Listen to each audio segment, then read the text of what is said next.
Melissa Henson is with us, Vice President of the Parents Television and Media Council. Thank you for your time on this important topic. Some argue that the time for questions is over and it's time for Congress to take action against these companies. Do you agree? I do.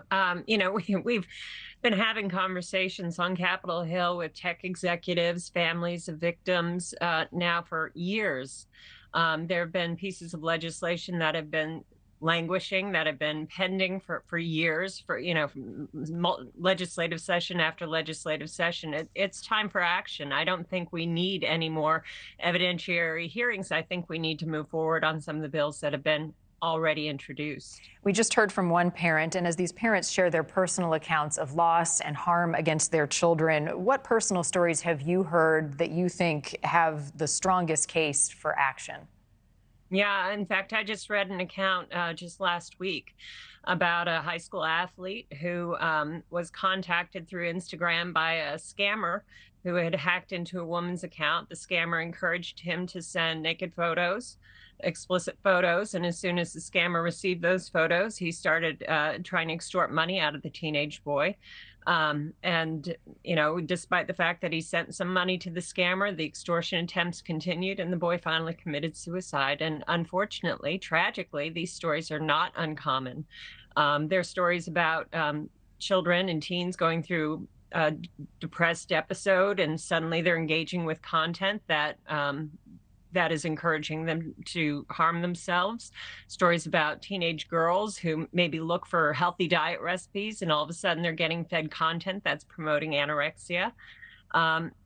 Kids this young don't have the life experience. They don't have the discernment and good judgment to be able to process what they're receiving. And they don't have the impulse control to be able to manage the emotions that these social media accounts are arousing in them. And it's leading to tragic consequences. Yeah, and becoming far too common, right? We're hearing more and more of these stories. So as you investigate this, as you talk to families and you look at the possible solutions, what do you think is the necessary action in this moment? Yeah, well, we have right now pending a vote on the floor of the Senate, the Kids Online Safety Act, which would establish a duty to care, which means that if it is foreseeable by these social media companies that something might potentially harm a child or a young person who's using that social media platform, they have a responsibility to do everything they can to mitigate that harm. There have also been conversations about reforming Section 230 of the Communications Act, which right now exempts these social media companies from any legal liability for any content from third-party users. So if somebody is putting stuff up on these websites that is potentially harmful to kids, right now these media companies cannot be held liable. And so there's been a proposal to reform Section 230 so that they can be held liable. Parents share in the task of trying to regulate and police this, and it starts in the home. What types of prevention measures do parents, and I have teens in my house, do we need to be taking, conversations we need to be having to intervene before it turns this dark corner?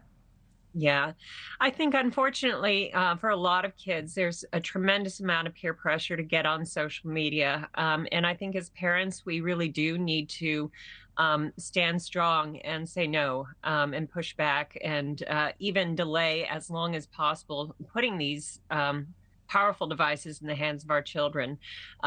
I can't think of any legitimate reason to be putting an iPhone in the hands of an 11 or 12-year-old child. There's just no good reason to do it. So delay giving them their own tech devices for as long as possible.